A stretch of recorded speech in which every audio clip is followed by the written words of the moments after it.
वाले, आरोग्य, अत्यधिक समृद्धि आदि मन से जो जो चाहता है, यम यम चिंतते कामम तम तम प्राप्नोति निश्चितम, वो जो चाहता है वह उसको प्राप्त हो जाता है। तथा ये तो मैं इसकी अभी आपको बिल्कुल महिमा बता रहा हूँ, और 2 मिनट में इसका पाठ करके भी मैं आपको सुना दूंगा। आदि व्याधियों को दूर करने वाला यह दिव्य स्तोत्र है, और भगवान धन्वंतरी देव इस स्तोत्र को सुनकर के अति प्रसन्न होते हैं, इसलिए धन त्रयोदशी के दिन इसका श्रवण जरूर करना चाहिए।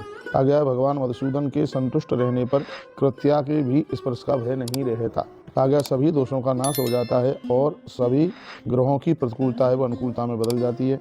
भगवान जनार्दन के प्रसन्न रहने पर कोई भी देवता किसी का कुछ बिगाड़ता नहीं है, जो सभी जीवों को अपने ही समान मानते हैं। तो मैं कहूँगा, जिसने उपवास आदि के द्वारा भगवान मधुसूदन को संतुष्ट कर लिया है, भगवान के प्रसन्न हो जाने पर सारे मनोरथ सिद्ध हो जाते हैं। 11 नंबर का श्लोक है, क्या कहा गया है? उपवासादिना तेन तोषितो मधुसूदन तोषते तत्र जायन्ते नरः पूर्ण मनोरथ। सभी जीव उसके ऊपर प्रसन्न हो जाते हैं, जिसके ऊपर भगवान प्रसन्न है, और जिसके ऊपर भगवान प्रसन्न है उसके संपूर्ण मनोरथ भी पूरे हो जाते हैं। इसलिए हे मुनिश्रेष्ठ, जो लोग रोगों से रहित रहना चाहते हैं, सुखी रहना चाहते हैं, भोगों को भोगना चाहते हैं, और शत्रु का भय न रहे, रोग न रहें, कोई अविचार न कर पावे, ऐसे लोगों को धन्वंतरी त्रयोदशी में भगवान धन्वंतरी के लिए उपासना करनी चाहिए।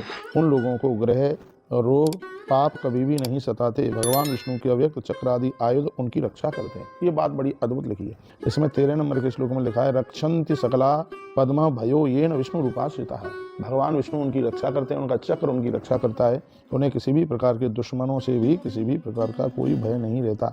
महात्मा दालव्य महर्षि ने कहा कि जिन लोगों ने भगवान गोविंद की आराधना नहीं की, दुख भोग रहे हैं, उन दुखी जीवों के लिए दयालु सभी जीवों में भगवान वासुदेव को देखने वाले समदृष्टि पुरुषों को जो करना चाहिए वह आप मुझे बताइए, वो क्या करें। तब महात्मा पुलस्त ने बड़ी अच्छी बात कही, तद्वक्ष्यामि मुनिश्रेष्ठः समाहित मना शृणु रोग दोष शुभहरम बिजोरादि विनाशनम। हे मुनिश्रेष्ठ, उसे मैं आपको बताता हूँ, आप सावधानी पूर्वक सुनिए। वह रोग तथा दोष आदि अशुभों को दूर करने वाला तथा विशेष ज्वर आदि का विनाशक है। शिखा में श्रीधर का आह्वान किया जाता है। शिखा के नीचे श्रीकर भगवान का न्यास, केशों में ऋषिकेश का न्यास, यानी इसमें कहा जाता है कि पूजा पाठ करने से पहले यदि आप अगन्यास करते हैं तो उससे भी बीमारियां पास नहीं आती। जैसे यूं इस तरीके से अगन्यास किया जाता है, आपने हमें कई बार पूजा में देखा है, उसी बात का यहाँ पर वर्णन किया गया। मुकुंदम दंत पक्तो तमु जिभ्याम वाक्यपतिम, तथा भगवान मुकुंद हमेशा दांतों में वास करते हैं। क्या सुंदर बात कही गई है। निरोगी रहने वाले लोगों को दांतों को नित्य मांजना चाहिए, दांतों को रोज साफ करना चाहिए। वो ऐसी चीजें ना खाएं जिसके द्वारा दांत खराब हो गए। रोम कूपेशु सर्वेशु भिक्षेणम श्वेत बुध। अपामार्जन श्लोक में लिखा है कि आपके एक एक रोम में भगवान का वास है। भक्तों को ईश्वर कभी छोड़ करके दूर जाता ही नहीं है। नश्यंत सकला रोगा सत्यम सत्यम बदाम्यम। भगवान कहते हैं कि मैं सत्य सत्य कह रहा हूँ, हे देवी भवानी, नश्यंत सकला रोगा सत्यम सत्यम बदाम्यम, मैं सत्य सत्य कह रहा हूँ, संपूर्ण रोग उनके समाप्त हो जाते हैं। जो धन्वंतरी भगवान को वंदन प्रणाम करते हैं, उनका पूजन करते हैं, उनका आह्वान करते हैं, उपवास व्रत करते हैं, और मेरे द्वारा बताए गए अपामार्जन इस स्तोत्र का पाठ करते हैं। बुधग्राणांग रोगाशः कुष्ठ रोगम तथा क्षम्यम।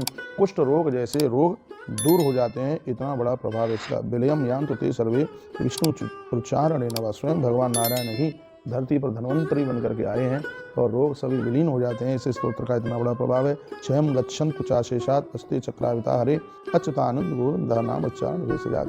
भगवान अच्युत का, गोविंद का नाम ही बहुत अद्भुत है। वही तुभ्यम वामन रूपाय क्रमते गाम नमो नमः।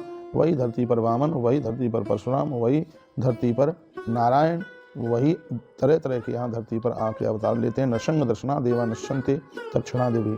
भगवान नरसिंह देव भक्तों का कल्याण करते हैं, आनंद करते हैं। सुदर्शनम महाचक्र गोविंद नश्वरायुधः। स्वयं भगवान अपना चक्र लेकर के रक्षाम करोति विश्वात्मा।